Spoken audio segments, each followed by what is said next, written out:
Okay, meron po kasi tayong nakalap na balita na hindi na po matutuloy etong Maisug Rally.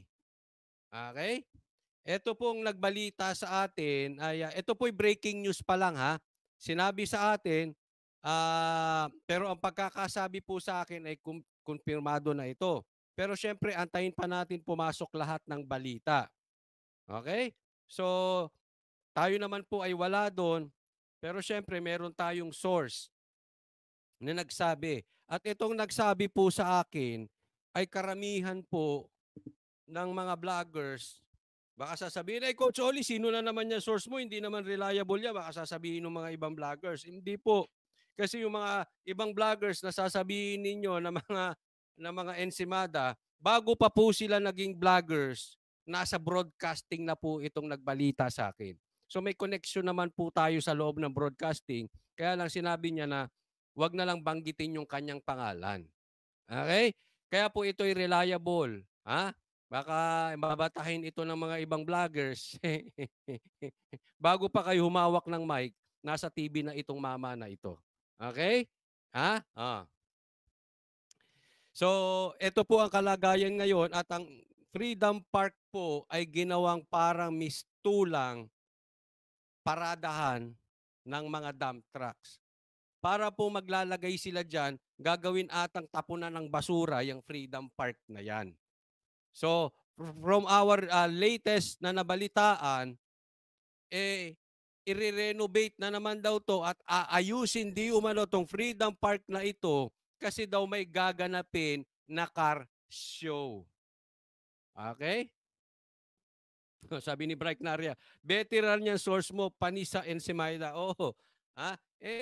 Again, di ko sinasabing kumpirmado na to kasi as it happens, yung nandoon, binabalita. So minsan naiunawaan ko naman kasi minsan nagkakaroon ng problema sa balitaan, no? But one thing for sure, may mga dump trucks na po doon, nakaparada na po doon at kalat naman po yung balita na yan. Okay? Nasa Freedom Park. Ang dagdag lang po doon, ito nga ay di umanong balita, may car show. Sabi ko Anong sinabi ko sa inyo noon? Noong Lunes pa lang ata or Tuesday pa lang, binalita na to sa SMNI. At anong sinabi ko sa inyo? Aayusin yung Freedom Park na yan. May mamimigay ng, posibleng may mamigay ng ayuda dyan. Kasi yung mga politiko, alam naman natin yung mga dyan, yung ibang politiko dyan na sa Tacloban, mahilig mamigay ng ayuda, di ba? Sinabi na po natin yan. Ano pa sabi ng mga iba? Coach Oli, puro kahaka-haka. Ano ngayon? Anong masasabi nyo ngayon? Ito lang masasabi ko sa inyo. I told you so. May gagawin dyan sa Freedom Park na yan. Sasabihin, puro kahaka-haka, puro ka baka, puro kayo ganyan, no, ayan na. Isaksak mo sa baga mo.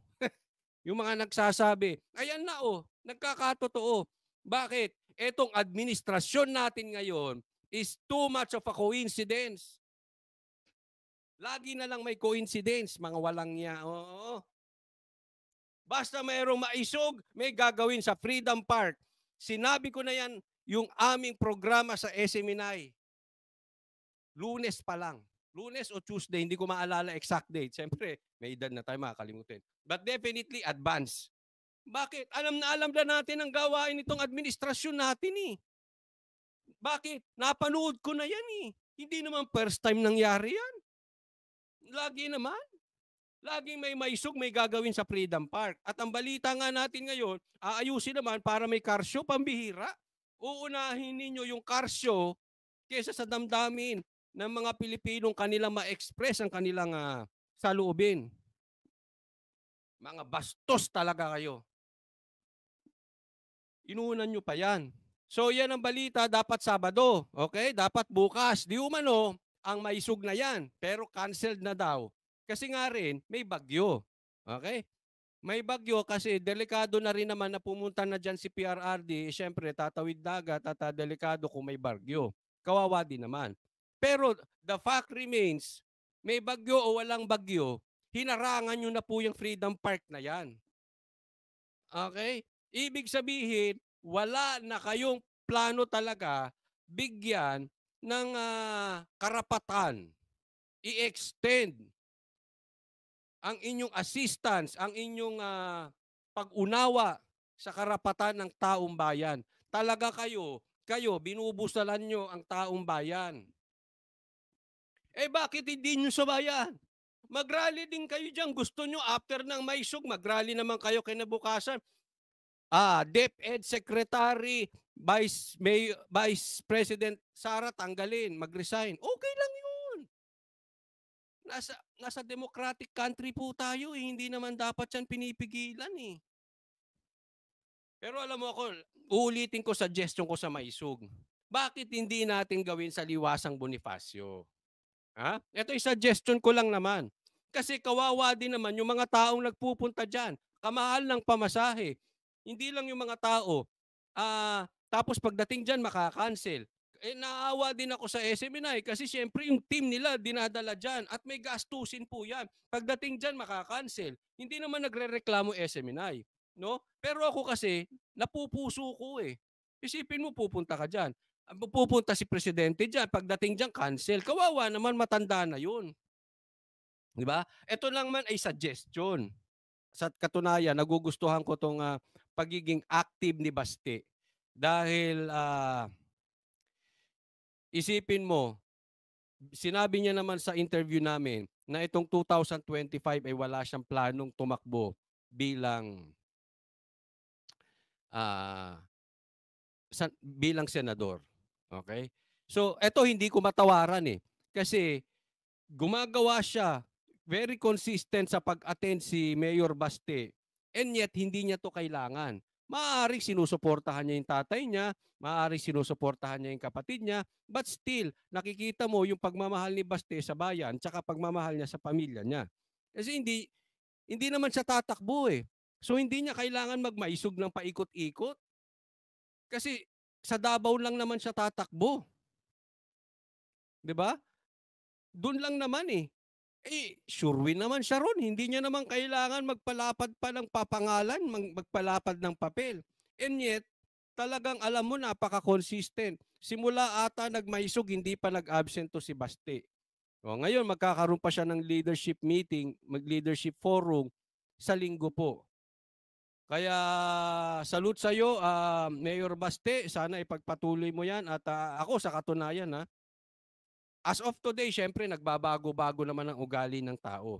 Pero kung tatanungin niyo ako at bukas ang election for president,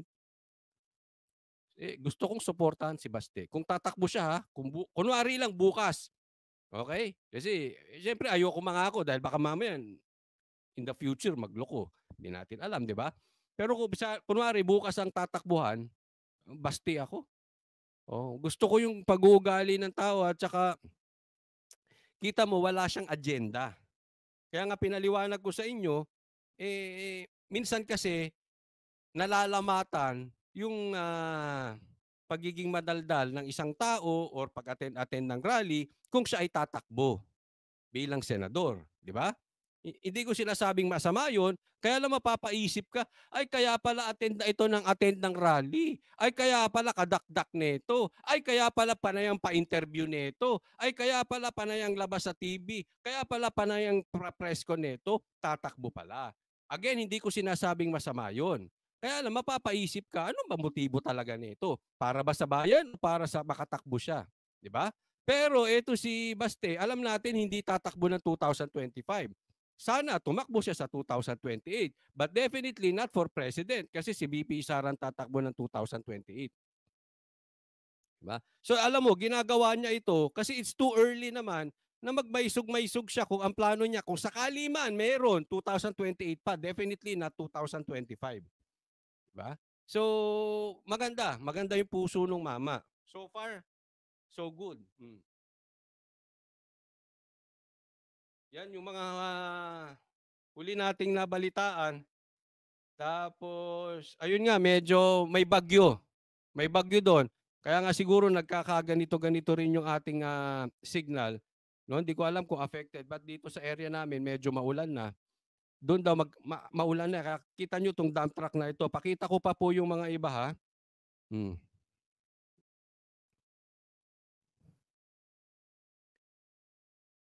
Eto na. Talagang pinestuhan nila eh. Alam mo, kaya nakakainis minsan, kung sino man ang assigned dyan na LGU, hindi ko maunawaan yung ganitong klase. Uulitin ko, hindi tayo nagmamagaling, hindi natin sinisisi ang maisug. Pero kasi, it's about time na gumawa na tayo ng paraan. Okay? Kasi hindi pwedeng paulit-ulit yung ginagawa natin and yet we expect different result. Alam natin pag magmamaisug tayo sa mga Freedom Park, alam natin lalagyan ng track. Di ba? Kaya nga sinabi ko na sa inyo, sa SMNI pa lang binanggit ko na nung Lunes, magkakaroon ng aberya dyan sa Freedom Park na yan sigurado. Bakit? Nangyari na eh. Ibig ba sabihin magaling ako? Ibig ba sabihin matalino ako? Ibig ba sabihin magagaling ang source ko? Hindi. Bakit? Kasi lagi nang ginagawa. Di ba? Hindi naman to first time na ginawa sa Maisug. Lagi na lang hinaharang ang Maisug. Kaya nga gawa tayo ng, siguro planuhin natin. Again, hindi ko sinasabing tama yung ginagawa ng mga LGU o ng administrasyon dyan sa Freedom Park na yan. Pero syempre, maging mautak din tayo. Paano natin iikutan itong pang-iipit nila? Kaya nga, ako ang nakikita ko lang dyan, dalahin sa Liwasang Bonifacio. Kasi doon naman,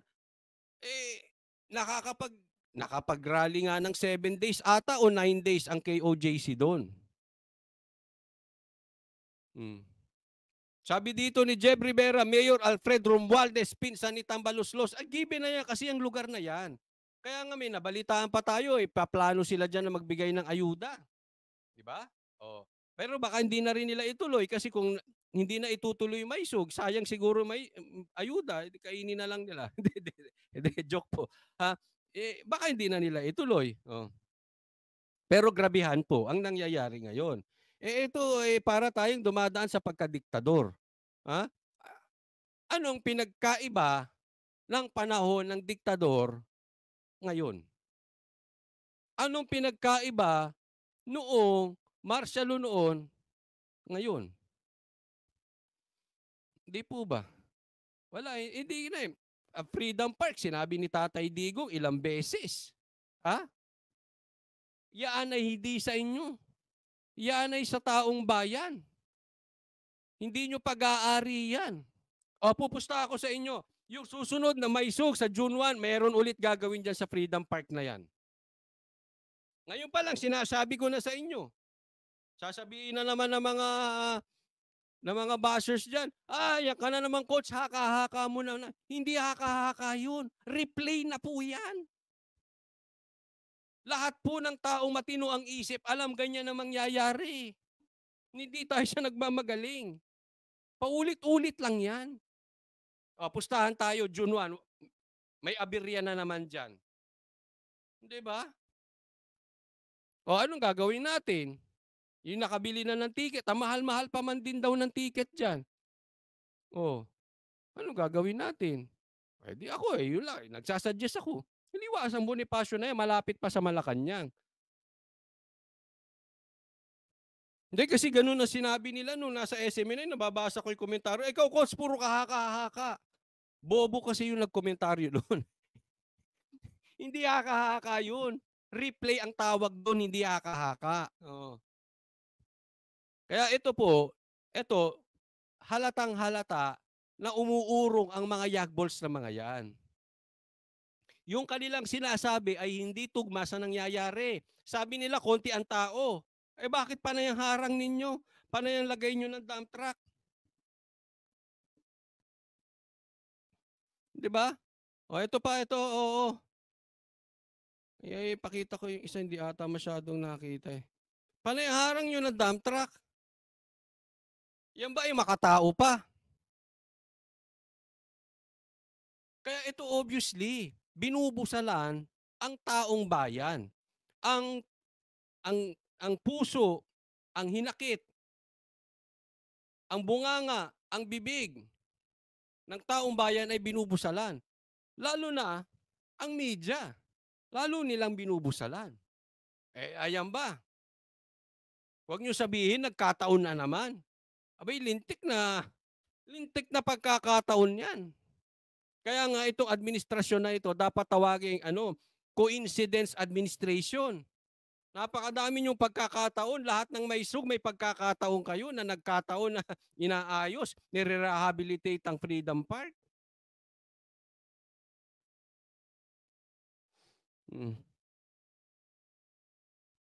Wala na ito. Ewan ko.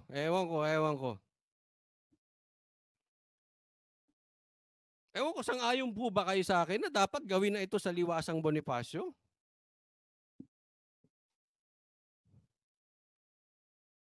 Sabi dito, 21,000 bound to Tacloban ng ticket, pagdating mo doon canceled.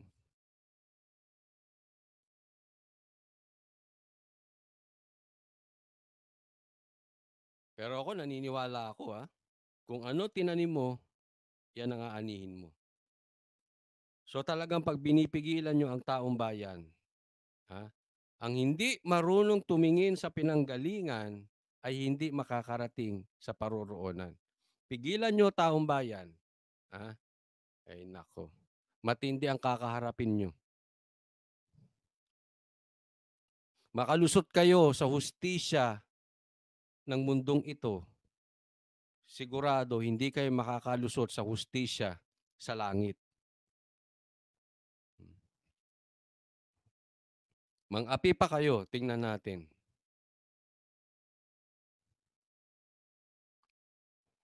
Coach Oli, sir, ginawa nilang presyo ng ticket biyaheng Riyadh, Manila. Oo nga eh. Ayan din, may suggestion. Quirino Grandstand na lang. Pwede.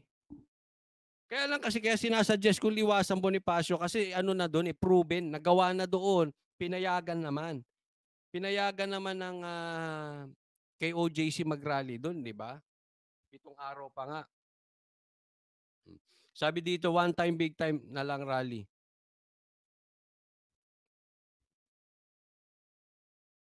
Ito, suggestion. Very good. Yan yung sinasabi natin eh. June 12, dapat sa Liwasang Bonifacio na lahat. Anong araw ba itong June 12? Tingnan natin, ha? Araw ng Kalayaan kasi yan eh, June 12. Wednesday. Yan, sana gawin yan. June 12, sa Liwasan na. Anyway, June 1, dyan pa rin gaganapin. Pero alam mo, same pa rin yan. Replay lang ang aabutin nyo dyan. Same yan. Kung ano, ang nangyari ngayon, parehas lang. Iibahin lang nila reason. May drama na naman dyan. Pero bottom line, naawatin ng maisug.